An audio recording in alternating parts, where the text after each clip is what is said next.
तो दैत्यराज बलि ने कहा, गुरुजी मैंने कभी झूठ नहीं बोला और मैं झूठ नहीं बोलूंगा। मैंने सुना है कि नारायण को जो चीज पसंद आ जाए उसे प्रेम से दे दो, नहीं तो जबरदस्ती ले लेते। इनको पसंद आ गया है और मैंने कह भी दिया है, तो इसलिए मैं झूठ नहीं बोल सकता। शुक्राचार्य जी ने कहा, देखो भैया तुम झूठ नहीं बोल सकते, लेकिन कुछ ऐसे स्थान होते हैं जहां झूठ बोला जा सकता है। शुक्राचार्य जी ने कहा कि इन स्थानों पर झूठ बोला जा सकता है। दैत्यराज बलि ने पूछा, कौन कौन स्थान हैं? तो शुक्राचार्य जी ने कहा, स्त्रीषु नर्म विवाहे च वृत्यर्थे प्राण संकटे गो ब्राह्मणार्थ हिंसाया नानृतं स्यात् जुगुप्सितम्। शुक्राचार्य जी ने कहा, दैत्यराज बलि कुछ ऐसे स्थान हैं जहां झूठ बोला जाए वह झूठ झूठ नहीं होता। स्त्रीषु नर्म विवाहे च, स्त्री से बोला गया झूठ झूठ नहीं होता। ऐसा नहीं है कि अब झूठ ही बोलना है, पहले समझ लीजिए क्यों झूठ बोलना है। स्त्री से बोला गया झूठ झूठ नहीं होता। जैसे आपने 10,000 रुपया मंथली कमा रहे हैं और पूरी बात आप बता दिए कि 10,000 मुझे मिलता है, तो ये तो 5,000 की मेकअप का सामान खरीद लेंगी और 5,000 में आपको गृहस्थी चलाने में दिक्कत होगी। इसलिए अगर इनसे कह दें कि हम 5,000 पाते हैं, तो 5,000 में गृहस्थी भी चला लेगी और मेकअप की दुकान भी खरीद लेंगी। इसलिए स्त्री से बोला गया झूठ झूठ नहीं होता है। ऐसा नहीं कि केवल झूठ ही बोलना है। कुछ जगहों पर नर्म विवाहे च, किसी के विवाह में बोला गया झूठ झूठ नहीं होता। कैसे? कुछ झूठ, ऐसा नहीं कि केवल झूठ ही बोलना है। जैसे एक गांव में एक लड़की थी जो पैर से लंगड़ी थी, तो पैर से लंगड़ी थी इसलिए उसका विवाह नहीं होता था। और एक गांव में एक लड़का था जो आंख से अंधा था, एक आंख से, इसलिए उसका भी विवाह नहीं हो रहा था। गांव के जो पुरोहित थे एक दिन उस लड़की के पिता के यहाँ पहुंचे, पिता से मिले और मिल करके कहे कि आपकी बिटिया बड़ी हो गई है, आप इसे विवाह नहीं करना चाहते? उसके पिता ने कहा कि विवाह तो मैं करना चाहता हूं, लेकिन इसके अंदर एक कमी है। इसके एक जो पैर है विकलांग है, इसलिए इसका विवाह नहीं होता। वह ब्राह्मण ने कहा कि अगर मैं विवाह बताऊं तो आप करेंगे? उस व्यक्ति ने कहा हाँ करेंगे, लेकिन ये तो बताइए कि लड़का कैसा है? पंडित जी ने कहा लड़का तो एक दृष्टि से सबको देखता है। आहा, एक दृष्टि से देखता है, सामान्य दृष्टि से देखता है। पंडित जी ने कहा, तो उस लड़की के पिता ने कहा लड़का तो बहुत सुंदर है, सबको सामान्य दृष्टि से देखता है, ठीक है मैं विवाह करूंगा। पंडित जी वहां से आए लड़के के यहाँ, लड़के के पिता से मिले और कहे कि आपका बेटा बड़ा हो गया है, आप विवाह नहीं करना चाहते?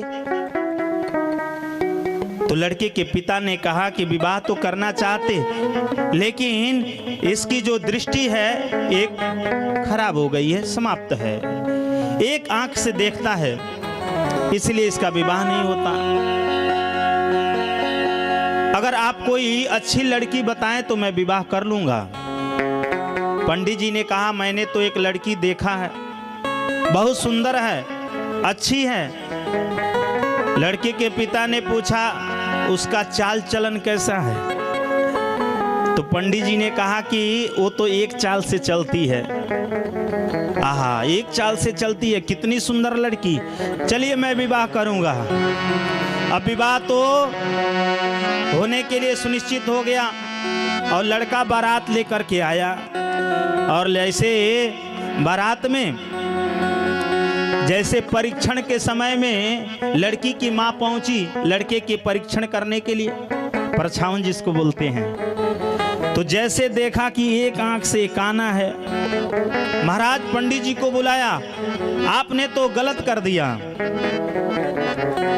लड़का तो काना है, आप इससे मेरे बिटिया का विवाह कराना चाहते हैं?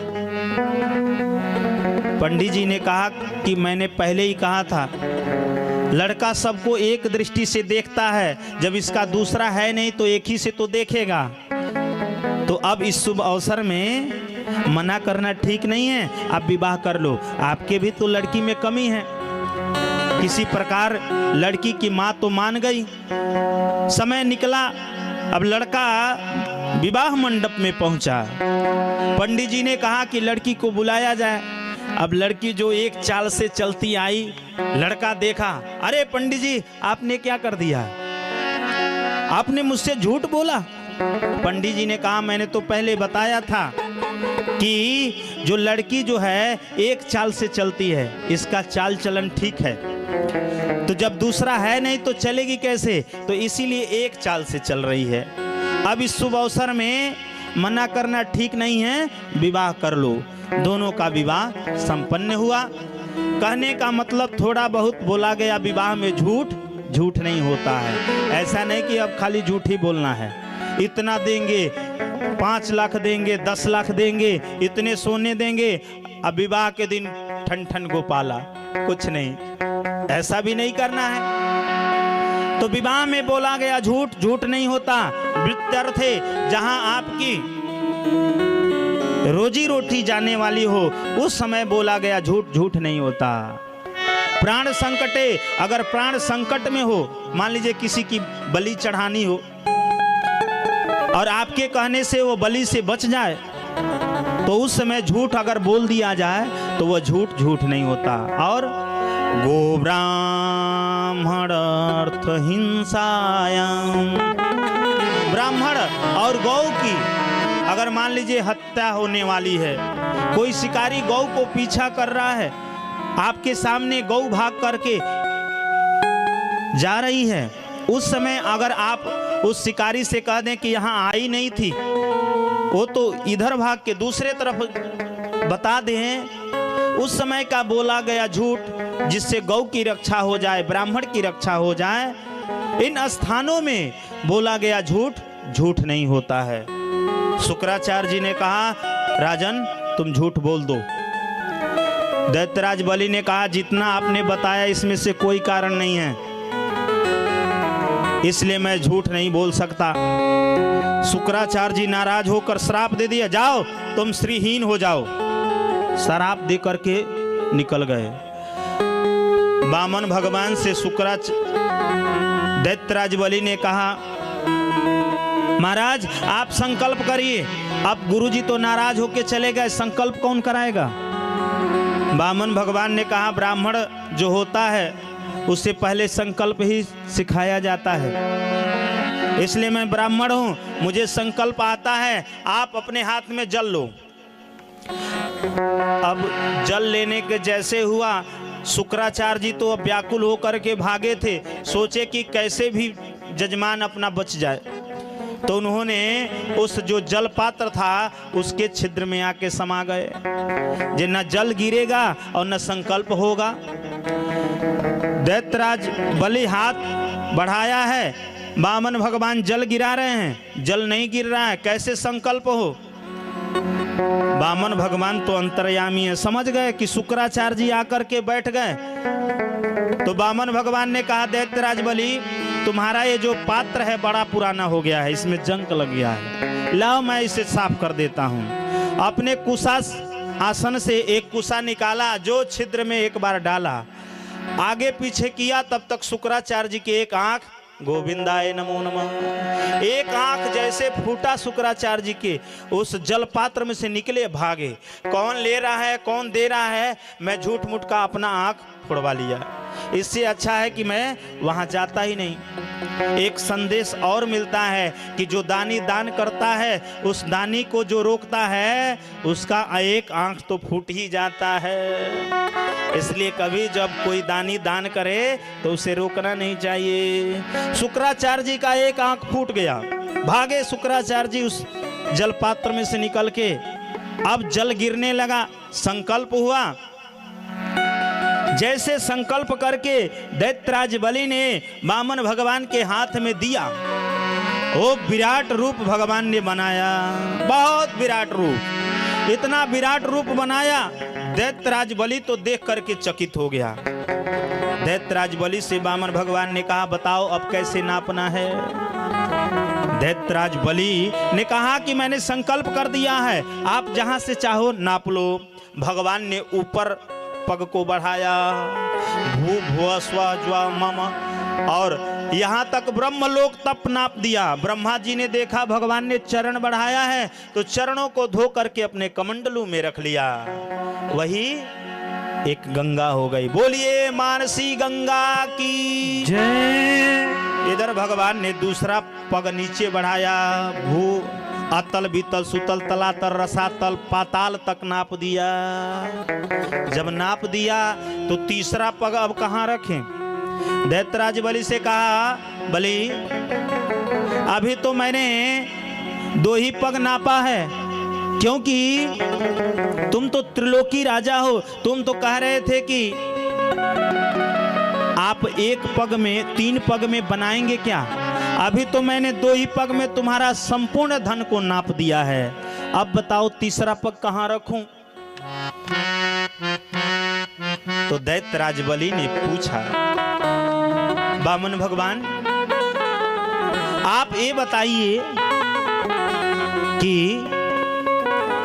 धन बड़ा होता है कि धन का जो मालिक होता है वो बड़ा होता है। वामन भगवान ने कहा कि धन से बड़ा धन का मालिक होता है। दैत्यराज बलि ने कहा, 2 पग में अभी मेरे धन को आपने नापा है, तीसरा पग मुझे नाप लीजिए। वामन भगवान ने तीसरा पग बढ़ाया और दैत्यराज बलि को नाप दिया। बोलिए भक्त वत्सल भगवान। जैसे ही तीसरा पग में दैत्यराज बलि को नापा, वामन भगवान तो प्रसन्न हो गए। दैत्यराज बलि से कहा कि तुम्हारी इस निष्ठा को देख करके, इस धैर्यता को देख करके मैं बहुत प्रसन्न हूँ, जो चाहो तुम मुझसे मांग सकते हो। हंसते हुए दैत्यराज बलि ने कहा, आप जैसे भिखारियों से मैं कुछ नहीं मांगता, क्योंकि आपने छल से मेरा धन को लेकर के आप मुझे देना चाहते हो। देखिए 3 लोग ने भगवान से कभी डरा नहीं। कौन? रामा अवतार में बाली,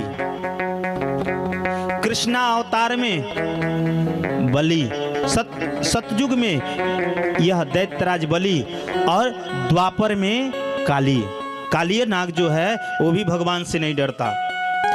दैत्यराज बलि ने कहा कि मैं आप जैसे भिखारियों से कुछ नहीं लेता और नहीं मुझे कुछ चाहिए।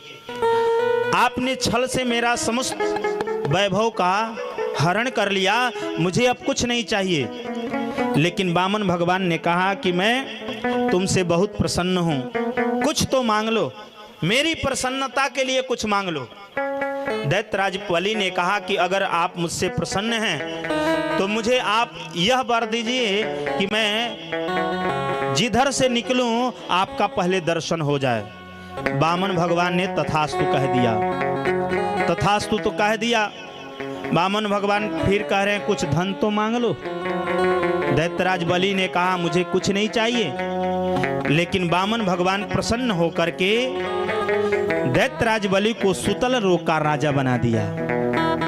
सुतल लोक में राजा बना दिया और कहा कि जाओ तुम सुतल लोक में निवास करो। दैत्यराज बलि सुतल लोक में चला गया। वर के अनुसार आज भी सुतल लोक में अब महाराज राजा बना, 4 दरवाजे हैं। कहीं से भी निकल सकता है दैत्यराज बलि। वचन के अनुसार भगवान दैत्यराज बलि के जाकर पहरेदार बन गए। कब किस रास्ते से निकले उसे दर्शन देना है। दैत्यराज बलि तो सुतल लोक का राजा हुआ, भगवान पहरेदार बन करके रहने लगे। इधर लक्ष्मी जी देखे कि बहुत दिन तक स्वामी जी तो आए नहीं। नारद जी ने जाकर के पूछा, वो आपके कहाँ हैं? लक्ष्मी जी ने कहा कि वो तो